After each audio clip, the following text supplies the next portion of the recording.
It is terrible when you look at the aging of the president. Under normal circumstances, if I were Mr. Museveni, I would actually surprise the country.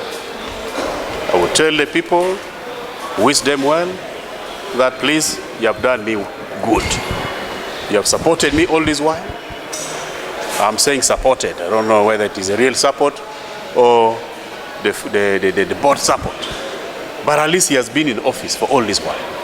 He has done the good things. We need to appreciate that. He has also done the bad things that we need to talk about. As a human being, at least he has done his level best. Him being the first to be nominated tells value, talks value.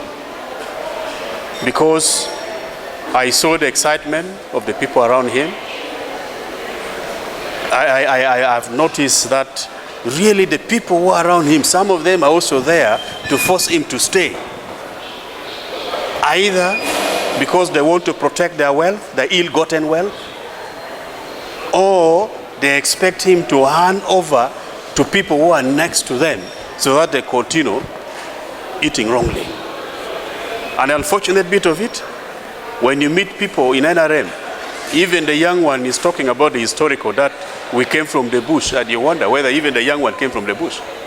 So the kind of arrogancy that the elderly one who are exiting has been portraying, until of late I've had Kaindo Tafire, General Tafire.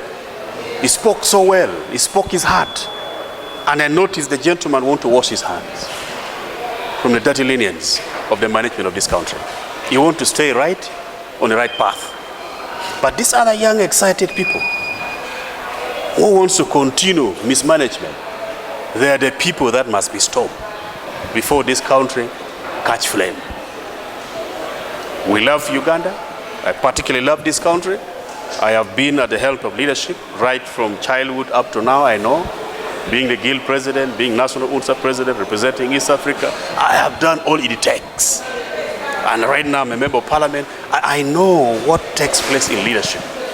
And I know what wrong excitement can bring in leadership. Someone said that power corrupts, but absolute power corrupts absolutely. So that is what is coming. So my humble request is that everybody needs to come together, including the journalists. We are so proud of the journalists, what the journalists are doing in this country. As leaders in this country, really we feel happy. You have done your part, but I know some of you are also becoming, you're giving up because you're being battered here and there, you're being brutalized, you're being accused, some of your colleagues are bought off, there is no neutral news at the moment, apart from the few of you. So we need to actually not give up, because as Fort Estates, you also command a bigger population. People listen to you. We need to continue giving us news, put our voices on the front line for people to hear. That will help a lot. Thank you. Finally, it is very unfortunate, disappointing that an 81-year-old president, or General Museveni, was the first to rush to line up in the line to nominate himself or to get nominated to lead this country to up to the 45 years. As, to put it simpler, or for those who cannot appreciate it better, I'm a member of parliament and I'm 46 years. You cannot believe that even me, I have never seen another president. I have grown up seeing Museveni. I started seeing Museveni. Now I'm a member of parliament. I have never seen any other president. So you can imagine in the last, just recently concluded national census, it was clearly stated that the youth contribute 70% of the national population. So it is very disappointing to see youth supporting an 80-year-old president leaving their own, who is President Kyagulanyi, whom we expect to be the 11th president. So we call upon all the youth in this country to come to terms with their heads, to come to terms with their brains, to rise up and dislodge Museveni from power. He has no more ideas for this country. He used to say that when it comes to poverty, we are going to move together. When it comes to development, we are going to move together. Now he has realized that he has robbed this country, they have robbed this country. Now they are saying we are consolidating what we have achieved. What have you achieved, you Ugandans? If you haven't achieved anything, please, it is high time you rise up and dislodge Museveni from power. The main theme of Museveni of saying is coming to protect the achievements, the gains. Well, anyone can protect what Uganda has achieved, apart from the wrong gains that any realistic leader that will take over will not protect. If the protection is about the unrealistic gains, then it's right to talk about it. But if the protection is for the real gains, that all of us, both in opposition and government, are seeing that this has been done for the benefit of the country. Of recent, I was in Ginger at Kira Motors Corporation, and I spoke so well about there, praising what the e-mobility is actually doing in Kira Motors, the assemblings of car, manufacturing of vehicles within Uganda. Those are good gains we can talk about. But the other wrong gains that also I know anyone who has done wrong will want to protect it so long as they are alive. So that one, I don't know which one is meaning. The wrong gains to be protected so that the good one when a good one comes to office to not remove the wrong gains, or it is a good gains, or which the good gains, even me, if I'm the president, I can protect them. Because legally they will be good, and from the high of the people will protect them. I believe that the opinion an objective Ugandan would have to see President Museveni picking nomination papers even after 40 years is no longer one of peace. Already the census established that the biggest number of Ugandans are actually youthful. So we have voters who, to their knowledge, the only president they've seen is President Museveni. And the kind of government they see today, and if you know government as one that has three pillars, the judiciary, the executive, and the legislature, the parliament.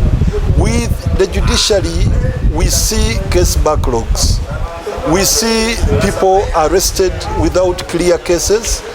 They are kept detained and they are not presented in court. Even those who are presented in court do not get, there is no hope that they will get justice. So we see a system that is not working to the expectations of the people. The same weakness manifests in legislature, in parliament. Many times, parliament has failed even on matters of public interest. The public is interested in a different way that a matter should be resolved, as the case was with the coffee, as the case was with the court martial, but the outcome was totally different. So we see the same also in the executive.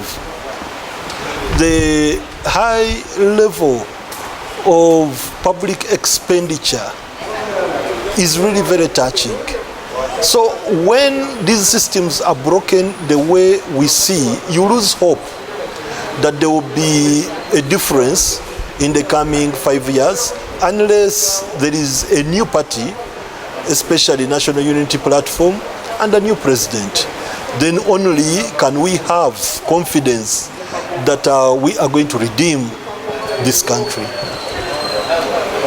Thank you so much. Yes, we are very happy when we saw him being nominated, and he nominated first to quench down the suspicion. You know how it started all over, that maybe he may not even stand.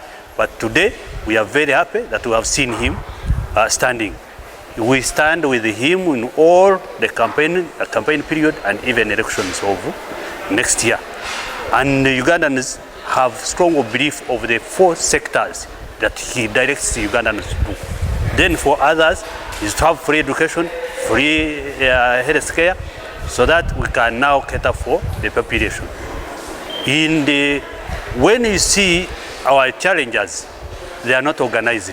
They are knocking down seasonal politicians, in that they fear because of the internal competition in their political parties. Then that is now going to have a negative effect on them, because they cannot now stand a chance to be viewed as the people who can steer the country and in terms of international relations.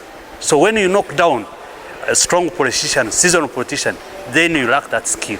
Number 3 is the way how movement has actually convinced some other political parties to cooperate with them.